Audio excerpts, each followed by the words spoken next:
mengenai peringatan Maulid Nabi Muhammad SAW, apa hukumnya? Dan bagaimana kalau umat Islam memperingatinya? Terima kasih atas pencerahannya. Waalaikumsalam warahmatullahi wabarakatuh.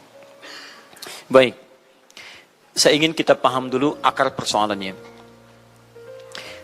Al-Quran, surah ke-61, ayat yang ke-6, paling kiri sebelah atas. Quran, surah kedua Al-Baqarah, ayat 129, paling kiri sebelah atas. Kemudian Al-Quran, surah Yunus 10, ayat 57 sampai 58. Ditutup dengan At-Taubah di dua ayat terakhir. Taib. Sudah? Sekarang saya ingin coba kita membiasakan dulu untuk menilai sesuatu dengan penilaian secara ilmiah yang bersumber pada dalil-dalil yang ada, tidak sekedar menganalogikan dan main tebak-tebakan. Itu nggak baik dalam menyimpulkan hukum. Ya. Bismillah. Sekarang secara akademis, secara ilmiah, membahas sesuatu oleh para ulama diposisikan dulu, dispesialisasikan dulu dalam bentuk ta'rif namanya, definisi. Jadi kalau Anda ingin membahas sesuatu, kita harus sepakat dengan definisinya dulu. Ya, disebut dengan ta'rif. Ta'rif ini harus punya sifat jami' mani'. Jami' menghimpun semua unsur yang akan didefinisikan. Mani' mengeluarkan segala hal yang tidak terkait dengan definisi. Sehingga pembahasan kita akan fokus pada hal yang akan dibincangkan. Awas, hati-hati. Kita ingin berbicara tentang sesuatu, tapi kita tidak sepakat dengan definisinya. Bagaimana bisa menyimpulkan hukumnya? Dan kelemahan orang-orang sekarang, ketika berbicara hukum, dia tidak tahu apa yang dibincangkan. Sekarang misal, kita akan bertanya tentang maulid. Apa hukumnya maulid? Kita harus sepakati dulu apa itu maulid. Awas, ini penting ini. Banyak masalah yang muncul sekarang, tapi tidak disepakati tentang ini. Banyak orang bahas tentang hukum musik. Hukum musik begini-begini. Begitu saya tanya apa itu musik, bingung dia jawab. Apa itu musik? Anda mesti sepakat dulu musik itu apa. Di zaman Nabi apa yang disebut dengan musik. Zaman sekarang apa yang disebut dengan musik. Ketika Nabi menyampaikan hukum musik, apa yang dimaksudkan oleh musik di situ. Kalau antum paham tentang definisinya, maka keluarkan turunan hukumnya. Maka lebih mengerti di situ. Nah sekarang maulid. Apa itu maulid? Sekarang begini. Maulid atau maulud? Mana yang benar? Bukan Allahu a'lam, harus dicari kita. Mana maulid atau maulud? Antum sibuk menilai, ini maulid tidak benar. Oh, jadi yang benar maulud. Maulud juga tidak benar. Masya Allah. Apa maulid? Apa maulud? Baik, lihat. Kalau disebutkan maulid, itu waktu kelahiran. Waktu kelahiran. Awas, hati-hati nih ya, hati-hati. Ada kemarin saya lihat tulisan begitu bersemangat. Masya Allah, panjang-panjang nulis, ternyata salah paham. Pahamnya salah. Ya. Maulid itu ulang tahun. Bukan. Bukan ulang tahun maulid itu. Bukan ulang tahun, bukan peringatan ulang tahun maulid itu. Ingat baik-baik. Kalau pakai peringatan itu pakai Id. Id, Idul Milad, ya, hari kelahiran, peringatan hari kelahiran, ulang tahun. Tapi kalau cuma maulid itu waktu kelahirannya. Awas, hati-hati ya, hati-hati dalam memahami sesuatu. Kita masih detil dan jeli dalam memahaminya. Jadi kalau disebutkan maulid itu waktu kelahirannya. Kalau disebutkan maulud itu artinya bayi yang lahirnya. Bayinya yang dilahirkan. Nabinya. Kalau dalam konteks Nabi. Jadi kalau disandingkan dengan kalimat maulidun Nabi, artinya waktu lahirnya Nabi. Jelas ya? Kalau mauludun Nabi, maulud Nabi, itu artinya nabinya. Nabi yang dilahirkan. Jelas? Saya ulang. Maulid apanya? Waktunya. Kalau maulid Nabi artinya apa? Waktu Nabi dilahirkan. Baik, maulud artinya apa? Nabinya. Kalau maulud Nabi artinya apa? Nabinya yang lahir. Jelas sampai sini? Sudah. Ya, selesai pembahasan secara bahasanya. Nah, sekarang apa hukumnya maulid Nabi? Maulid Nabi nggak ada hukumnya. Karena waktu lahirnya Nabi, bagaimana kita bisa melekatkan hukum pada waktu lahirnya Nabi? Lahirnya lahir. Jelas ya? Ustadz, apa hukumnya maulid Nabi? Antum kenapa? Apa hukumnya waktu lahirnya antum? Antum lahir apa hukumnya? Kapan antum lahir? Ustaz, kapan antum lahir? 11 September. Apa hukumnya? Apa hukumnya? Apa hukumnya saya lahir? Lahirnya lahir. Jelas ya? Jadi kelahiran seseorang itu nggak ada hukumnya. Qadar Allah yang menjadikan dia terlahir. Dan dengan kelahiran itu dia punya misi dalam kehidupan. Mencari bekal untuk kembali kepada Allah subhanahu wa ta'ala. Jadi kalau bertanya hukum kelahiran seseorang, lahirnya lahir. Gak ada hukumnya di situ. Paham ya? Hukum itu terletak pada perbuatan seseorang, bukan pada kelahiran seseorang. Ketika dia berbuat dengan aspek kesadarannya, maka muncul hukum di situ. Awas, antum pun mesti belajar tentang hukum. Jangan salah menyebutkan hukum. Hukum terletak pada perbuatan, bukan pada benda, dan bukan terletak pada waktu. Jadi ketika ada perbuatan melekat pada benda dan waktu itu, maka muncul hukum. Apa hukum gelas? Halo? Tidak ada hukumnya. Tapi kalau menyebutkan apa hukum gelas yang menampung kemudian barang yang haram yang digunakan gelas ini melakukan perbuatan haram, baru muncul haram. Apa hukumnya gelas yang digunakan untuk melempar orang lain? Haram hukumnya. Apa hukumnya gelas yang digunakan menampung air minum untuk diminum dalam keadaan yang sehat? Sunnah hukumnya. Jelas ya? Apa hukumnya golok? Golok digunakan apa? Kalau digunakan menyembelih hewan kurban, maka jadi sunnah hukumnya. Kalau golok digunakan untuk menyakiti orang lain, mengancam. Siapa nama kamu? Oh, masya pakai golok. Ya, hati-hati. Nah, itu haram hukumnya. Jadi benda terletak kepada, maaf, perbuatan yang melekat kepadanya. Apa hukumnya hari kelahiran? Hari kelahiran gak ada hukumnya. Yang melekat hukum itu bagaimana menyikapi hari kelahiran itu. Itu poinnya. Paham ya? Ketika ada perbuatan melekat kepadanya, maka di situ ada hukum. Maulud itu bayinya, berarti nabinya. Apa hukum maulud? Apa hukumnya nabi? Nabi yang lahir gak ada hukumnya. Jadi kalau Anda menolak maulud dengan pengertian seperti ini, maka Anda keluar dari Islam. Kalau dalam hukum seperti ini, saya menentang maulid Nabi, berarti Anda menentang kelahiran Nabi SAW. Saya menentang maulud Nabi, berarti Anda berhadapan dengan Nabi, Anda musuh Nabi. Jadi kalau Anda dimaksudkan dengan kata maulud dan maulid, Anda tidak bisa menentangnya, bisanya menerima. Saya menerima. Menerima. Kenapa? Karena dalam pengertian bahasa, maulid itu artinya waktu kelahiran. Maulud artinya nabinya. Jangankan saya, siapa saya dibandingkan Nabi Isa alaihissalam? Nabi Isa itu hidup 600 tahun sebelum Nabi Muhammad SAW dilahirkan. Nabinya belum ada. Nabi Isa sudah ada. Tiba-tiba, umatnya menduga, Nabi terakhir itu Nabi Isa.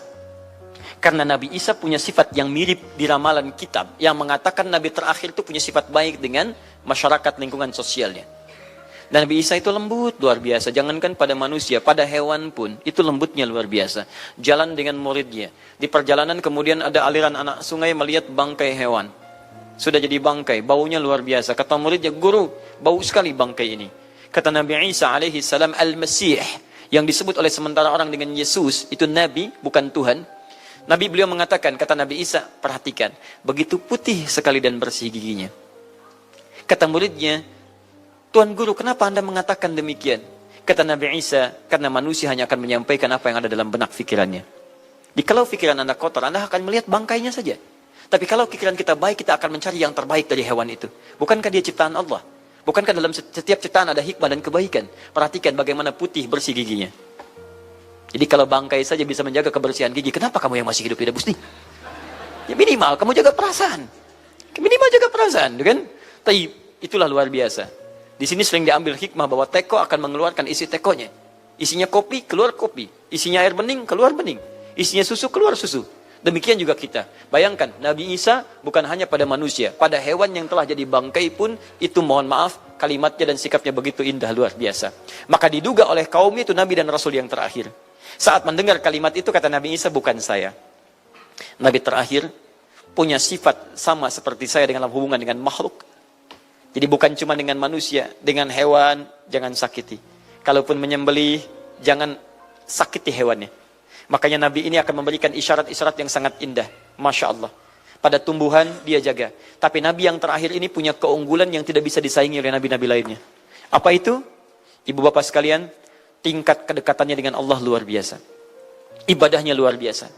Dalam bahasa Arab, tingkat kebaikan yang terkait dengan makhluk secara sosial, itu kalau satu kebaikannya disebut dengan Mahmud. Tapi kalau banyak kebaikannya disebut dengan Muhammad. Muhammad. Tapi kalau hubungan dengan Allah, ya dengan Khalik, kalau punya tingkat hubungan yang baik, satu sisi saja disebut Hamid namanya. Hamid. Antum rajin tahajud, tapi belum konsisten puasa sunnah. Maka antum namanya Hamid. Perempuannya Hamidah. Misal ada perempuan namanya Wanda, pakai Hamidah. Wanda Hamidah. Ya. Itu artinya yang dekat dengan Allah. Jadi kalau ada yang namanya Wanda Hamidah, jauh dari Allah, ya, kemudian pendapatnya menyimpang dari ketentuan Allah, masih diingatkan, Anda Hamidah, Anda dekat dengan Allah, maka tidak layak mengeluarkan statement yang tidak sesuai dengan hukum-hukum Allah Subhanahu wa taala. Ya, Hamid, awas, Hamid, nama Anda Hamid. Bisa namanya Fahmi, Masya Allah, Hamid Fahmi Zarkashi, Masya Allah. Itu artinya hubungan dekat dengan Allah Subhanahu wa taala. Perempuannya Hamid, laki-lakinya Hamid, perempuannya Hamidah, Masya Allah. Paham sampai sini? Kalau bentuk superlatif, banyak ibadahnya, tahajudnya, sedekahnya, puasanya, segalanya, maka Masya Allah berubah kalimatnya. Dari kata Hamid jadi Ahmad. Ahmad.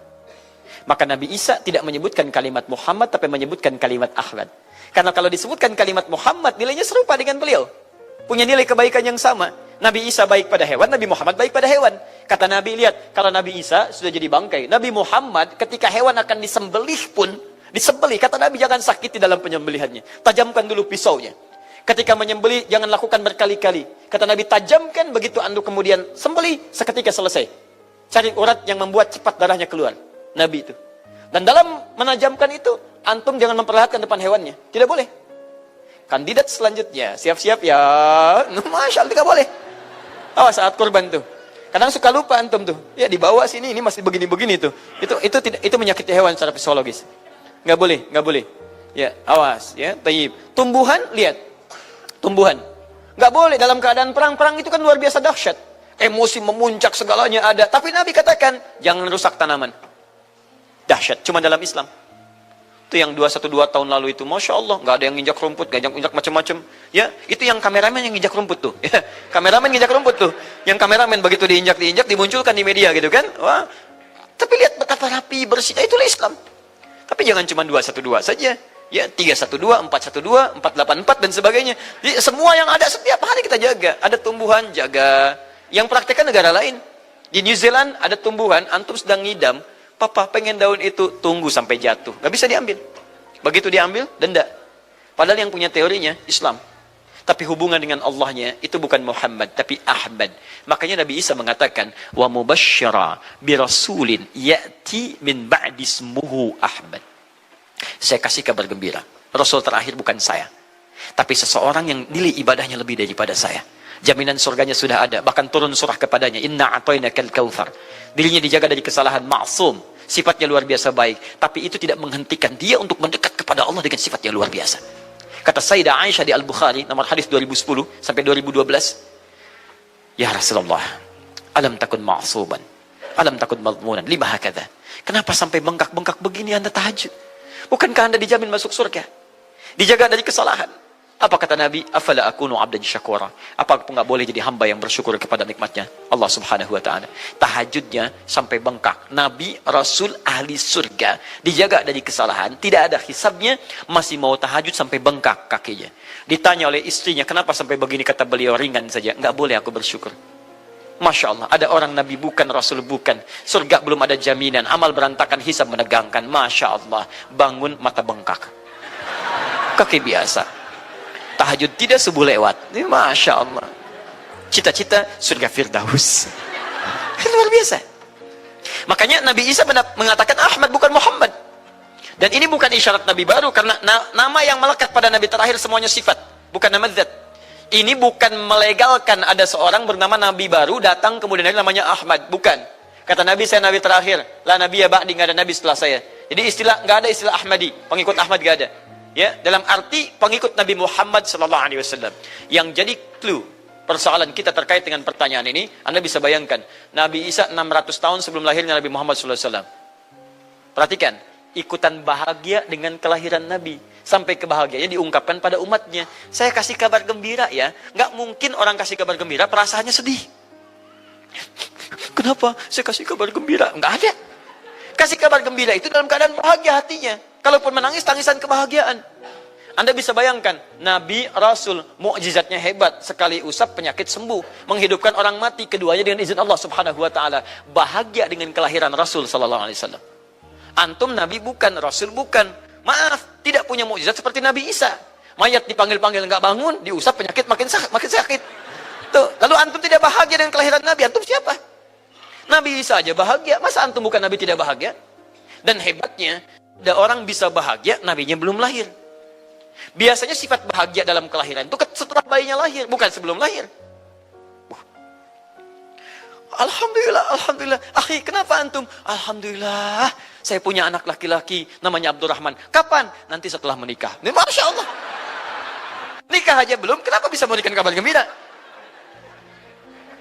Antum kenapa, akhi? Itu lihat, akhi boy tiba-tiba seperti itu. Orang bingung. Akan bubar pengajian kalau ustaznya begitu. Ya. Jadi mustahil ada orang memberikan kabar gembira ketika bayinya belum lahir. Tapi kemuliaan Nabi Muhammad SAW menjadikan seorang Nabi Isa belum lahir, nabinya sudah merasakan gembira dan memberikan kebahagiaan pada umatnya. Kalau bukan Nabi Muhammad, mustahil. Ada kemuliaan tersendiri bagi Nabi Muhammad SAW. Setiap Rasul menantikannya. Nabi Isa menantikan. Masa antum tidak menantikan itu? Jadi kalau ada orang menolak maulid dalam arti waktu kelahirannya, maka dia telah ingkar pada Nabi Muhammad SAW. Maulud Nabi Ibrahim AS. Antum kenal Nabi Ibrahim? Masya Allah, luar biasa.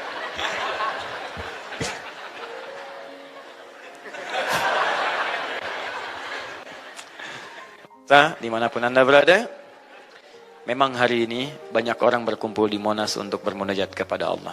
Tapi tidak harus menjadikan kita menjadi tidak fokus. Di sini ada yang kenal Nabi Ibrahim. Alhamdulillah. Nabi Ibrahim, Nabi Ismail alaihissalam, keduanya meninggikan bangunan Ka'bah. Setelah selesai bangunan Ka'bah ditinggikan, keduanya berdoa di samping Ka'bah. Apa doanya? Doa maulud. Lahirnya, bayinya.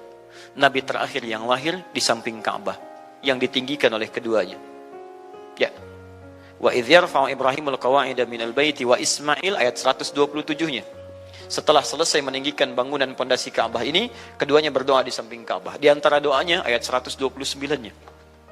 Rabbana wab'ath fihim rasulan minhum yatlu 'alaihim ayatika wa yu'allimuhumul kitab wal hikmah wa yuzakkihim innaka antal azizul hakim. Ya Allah, mohon utus seorang rasul dari kalangan mereka di tempat ini yang lahir di sekitaran ini. Jadi ada rasul yang lahir di dekat sekitaran Ka'bah. Hasil penelitian, tidak ada rasul satupun yang lahir di dekat Ka'bah kecuali Nabi Muhammad SAW. Ya, silahkan cek. Kami baru kembali dari sana dan sampai sekarang tempat dilahirkannya masih ada dan disamarkan dalam bentuk museum. Ya, di bawahnya ada perpustakaan Al-Maktabah Qadimah. Di kalau antum dari Zamzam di sini, ini As-Saffah. Ya, nyebrang sedikit ini Istana Raja, dalam jarak cuma 15 meter ke sini kurang lebih. Lurus ke sini, kemudian belok langsung ke sebelah kanan. Di sini ada jembatan ke atas, ke lantai yang ketiga, ya, naik ke sini. Kemudian di sini antum langsung belok ke pintu sini. Ini ada Babul Ajyad, bab yang ke pintu ke-25. Ini bab Ismail, pintu ke-26. Antum lurus saja ke sini, jangan belok sini, jangan belok sini. Di sini kemudian ada gate lurus King Abdul Aziz, yang pertama di sini.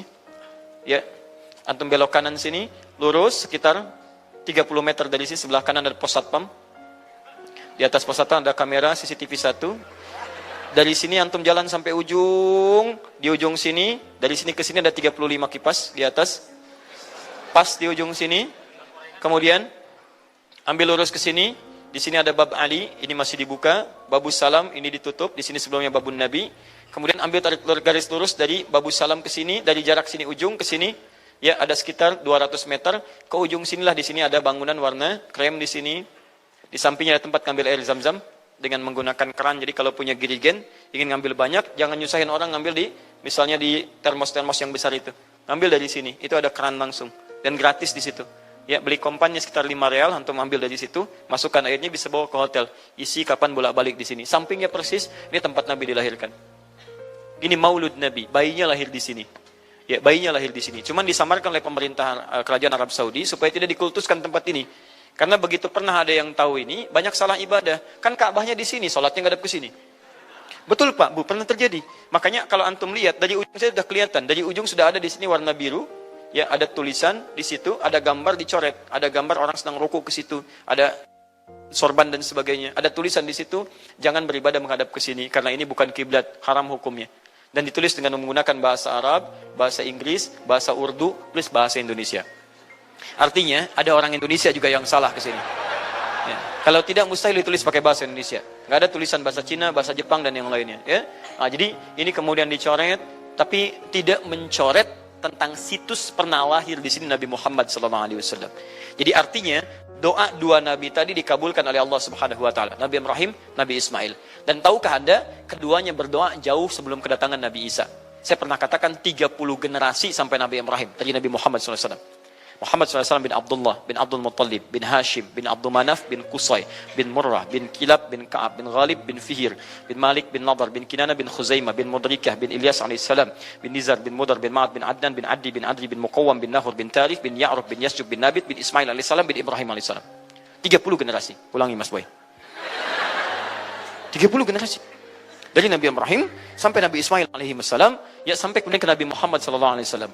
Anda bisa bayangkan nggak? Dua orang nabi, dua orang rasul. Gelar yang pertama Ibrahim alaihissalam Khalilullah, yang paling dekat dengan Allah.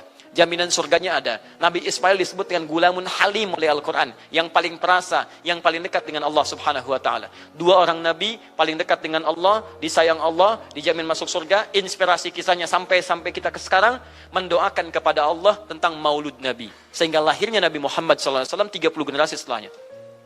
Antum nabi bukan, rasul bukan, tidak sedekat keduanya dengan Allah, jaminan surga nggak ada, hisab menegangkan, amalan berantakan. Kisah hidup antum belum tentu jadi inspirasi di masa depan. Sekarang pun tidak. Tiba-tiba antum menolak maulud, antum siapa? Kalau antum menolak maulud, berarti antum menolak Nabi SAW. Dalam pengertian baiknya. Jelas ya? Jadi kalau kemudian ada disebutkan maulid dan maulud, itu artinya maulid waktu kelahiran, maulud bayi yang dilahirkan. Sekarang bagaimana menyikapi maulid dan maulud itu? Saya tahu nabinya dilahirkan, nabinya sudah ada. Jelas ya? Maka kemudian saya pun tahu waktu kelahirannya. Bagaimana kemudian menyikapi itu semua? Maka Masya Allah, Quran surah ke-11 tadi, 10 tadi, Yunus, ayat 57 sampai 58. Kalau sampai kemudian ke 58-nya, faliyafrahu. Gembira antum. Gembira, bahagia, silahkan. Ya, maksud tidak gembira, Nabi Isa gembira, kita tidak gembira. Ya, Nabi Ibrahim gembira, kita tidak gembira. Nabi yang tidak melihatnya, gembira. Masa kita yang mendapatkan bagian Nabi tidak gembira? Jelas ya? Nabi yang mengharapkan hadir saat kedatangannya, gembira. Kita yang mendapatkan kedatangan beliau walaupun tak mampu melihatnya, dan kita menjadi umatnya, masa tidak gembira? Umat dulu bukan bagian umat Nabi Muhammad, karena Nabi Muhammad tidak hadir di zamannya. Gembira dengan berita kedatangan Nabi Muhammad, padahal nabinya belum datang. Masa kita yang jadi umatnya, yang nabinya telah kemudian kita dapati walaupun tidak melihatnya, masa kita tidak ikutan gembira? Maka pertama kita mesti gembira. Maka yang kedua, bagaimana mengekspresikan kegembiraan itu? Maka contoh-contoh dari Nabi SAW, bagaimana mengekspresikan kegembiraan-kegembiraan dengan Nabi SAW itu, pertama Nabi sendiri menyikapi hari kelahirannya dengan berpuasa. Di hari Senin. Jelas ya? Ini bagi Nabi sendiri pribadinya. Nanti jadi hukum untuk kita. Maaf, saya akan tafsirkan lebih luas karena ini jadi hukum-hukum turunan. Ketika Nabi puasa di hari Senin ditanya, ya Rasulullah kenapa engkau puasa? Kata Nabi, dzaka yauma wulidtu. Bima makna? Ini adalah hari aku dilahirkan. Hari aku dilahirkan. Jadi ini hukum kelahiran. Kalau antum misalnya masuk pada hari dilahirkan, boleh antum ikuti sunnah Nabi SAW. Apa sunnahnya? Puasa. Puasa. Kenapa puasa? Nabi SAW mencontohkan puasa. Hari Senin beliau puasa. Ketika antum puasa Senin, bukan cuma puasa sunnah, tapi ada nilai di situ. Nah, kalau hari lahirnya antum bertepatan dengan hari yang tidak diperkenankan puasa, seperti Jumat misalnya, hari kita bahagia, maka kata para ulama, ambil hikmah dari nilai puasa itu. Puasa itu kan dua hikmahnya. Satu, meningkatkan ibadah yang baik. Kedua, mencegah maksiat. Silahkan cek, bukankah saat puasa ibadah antum meningkat? Silahkan cek, saat puasa. Jangankan yang fardu, yang sunnah dikejar kan? Jangankan Quran yang dibaca, Al-Quran dibolak-balik. Maksiat ditekan, tidak ada orang puasa maksiat. Tidak ada. Ya, bahkan pelaku maksiat pun saat puasa, libur maksiatnya. Minimal takut batal puasanya. Jangankan maksiat, maaf, mencela orang pun dia tahan, berdusta dia tahan. Jam 5 bu, tinggal 1 jam mau buka, dicela orang habis-habisan. Oh, nggak balas dia. Kenapa nggak balas? Kan biasanya antum keras. Habis maghrib, habis maghrib, luar biasa. Habis maghrib tuh, begitu maghrib lupa, habis maghrib lupa. Ya, kenapa? Dia jaga. Jadi hikmah orang puasa itu kalau sudah puasa, ibadahnya meningkat, maksiatnya hilang. Jadi kalau antum ikut rajin puasa, ibadah tidak meningkat, maksiatnya tetap ada. Ada yang salah dengan puasa antum. Makanya ketika datang hari kelahiran, sebetulnya yang paling tepat, kalau antum bertepatan dengan waktu-waktu sunnah puasa, antum puasa. Senin, antum puasa. Tapi kalau tidak bertepatan dengan waktu itu, hikmah puasa yang antum ambil. Antum koreksi diri sampai dengan hari kelahiran itu, berapa banyak ibadah sudah antum kumpulkan, berapa maksiat antum harus tangisi. Itu hikmah terbesarnya.